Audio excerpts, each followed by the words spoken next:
Radio मिर्ची पीके presents एक कहानी बहुत पुरानी। अब सुनिए एक कहानी बहुत पुरानी में उर्दू अदब की जाने माने अदीब कुदरतुल्लाह शहाब की आप बीती शहाबनामा में से चैप्टर जम्मू में प्लेग।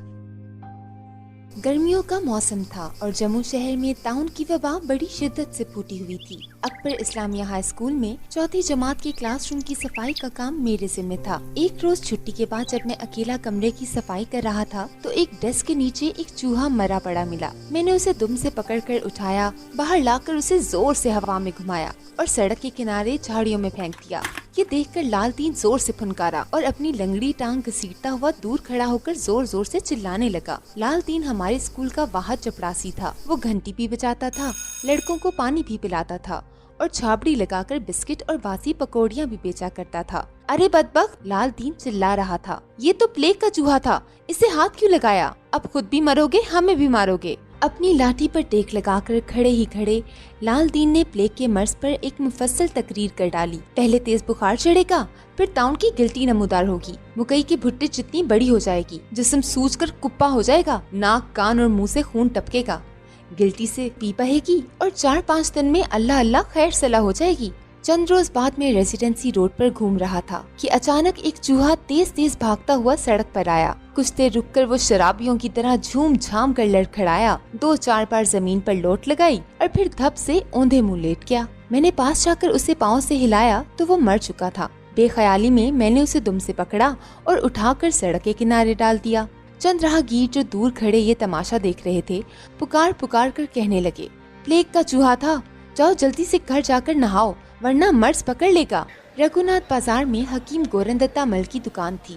एक रोज हकीम साहब अपनी कुर्सी पर अकेले बैठे अपनी नाक पर बार बार बैठने वाली मक्खियाँ उड़ा रहे थे। मैं उनके साथ लगकर खड़ा हो गया और घबराहट के लहजे में बोला, हकीम साहब प्लेग की दवा चाहिए।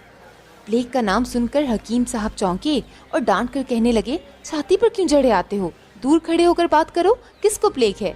मैंने रुई का गाला टंक्चर आयोडीन में तर करके एक मैली सी पट्टी के साथ अपनी बगल में बांधा हुआ था। मैं खिसक कर हकीम साहब के और भी करीब हो गया और आस्तीन में से बाजू निकाल कर अपनी बगल मायना के लिए उनके मुंह के करीब लाने लगा तो उनकी आंखें खौफ से उबलकर बाहर की तरफ लुढ़क आईं। हकीम साहब बौखलाकर इतने जोर से उठे कि कुर्सी खटाक से उलटकर पीछे की तरफ गिर गई। दुकान के अंदर दूर खड़े होकर वो चीखने लगे, ये दुकान है दुकान, छूत की बीमारियों का अस्पताल नहीं, फौरन बाहर निकलो और अस्पताल जाकर हाजिर हो जाओ वरना बुलाता हूँ अभी पुलिस वालों को। हकीम साहब की मेज पर गुलकंद का मर्तबान पड़ा था। मैंने जल्दी जल्दी ढकना उठाया और शीरे में लथपथ गुलकंद की एक मुट्ठी भरकर दुकान से बाहर चला आया। हकीम गोरंदत्ता का एक खास वस्फ ये था कि वो दुकान की कोई चीज जाया नहीं होने देते थे। एक बार रोगने बादाम की खुले मुंह वाली बोतल में मुर्दा छिपकली नजर आई। हकीम साहब ने चिमटे से पकड़कर उसे निकाल और कुछ देर तक उसे बोतल के मुंह पर उल्टा लटकाए रखा ताकि छिपकली से एक टपकते हुए बादाम रोगन के ज्यादा से ज्यादा कतरे बोतल में वापस गिर जाएं। हकीम साहब पर इस कामयाब ब्लैकमेल ने मेरी हिम्मत बढ़ाई और हौसला बुलंद कर दिया। लोगों की बातें सुनकर दीवारों पर लगे हुए महकमा हफ्साने सेहत के हदायतनामे पढ़ा कर और फिर खुद अपनी रोशनी तबक को खौफनाक हद तक बुरुएकार लाकर मैंने प्लेग की इलामात, कवायफ और नताइश पर खासी तवील और हौलनाक किस्म की तकरीर अज़बर कर रखी थी। इसे इक्का दुक्का लोगों पर आजमाया तो नतीजा खातिर खा पाया।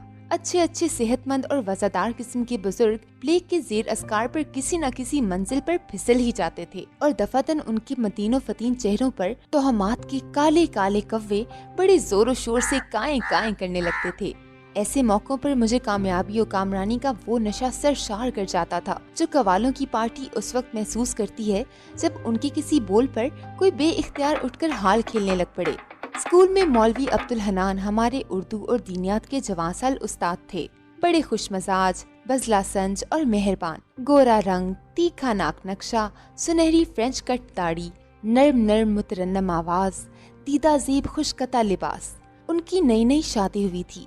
सबक पढ़ाते पढ़ाते वो वक्तन फवक्तन अचानक खामोश हो जाते थे और आंखें बंद करके झूम झूम कर फरमाया करते थे, सुभान अल्लाह सुभान अल्लाह, जिंदगी भी अजीब नेमत है। एक रोज मौलवी अब्दुल हनान क्लास में आए तो बुझे बुझे से थे। वो दोनों टांगे मेज पर पिसार कर कुर्सी में नीम दराज हो गए और आंखें मीच कर उदासी से कहा, आज तबीयत बहाल नहीं, सबक न होगा, बाकी लड़के तो हंसी खुशी खेल कूद में मसरूफ हो गए और मैं अपने चेहरे पर फिक्रमंदी की कलई करके बड़ी संजीदगी से मौलवी साहब के कदमों में आ बैठा। उनके नथने फूले हुए थे, आंखें फटी फटी थीं, कान तिमतमाए हुए थे और चेहरे बुशरे पर हरास और विश्वास की चमगादड़ें उल्टी लटकी हुई थीं। केस उम्मीद अफसा था, इसलिए 2-3 बार मैंने कोशिश की कि उन्हें शहर में ताउन की कुछ ताज़ा खबरें सुनाऊं, लेकिन हर बार उन्होंने मुझे सख्ती से झिड़क कर खामोश कर दिया। ये हर बार कारगर ना होते देख मैंने लाल दीन चपरासी से शिकायत शुरू कर दी कि वो स्कूल की सफाई का खातिर खा ध्यान नहीं रखता। खामखा लाल दीन की चुगली क्यों खाते हो?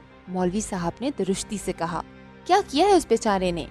देखिए ना मौलवी साहब, मैंने गिला किया, हमारे इस क्लासरूम में भी प्लेग का चूहा मरा पड़ा था।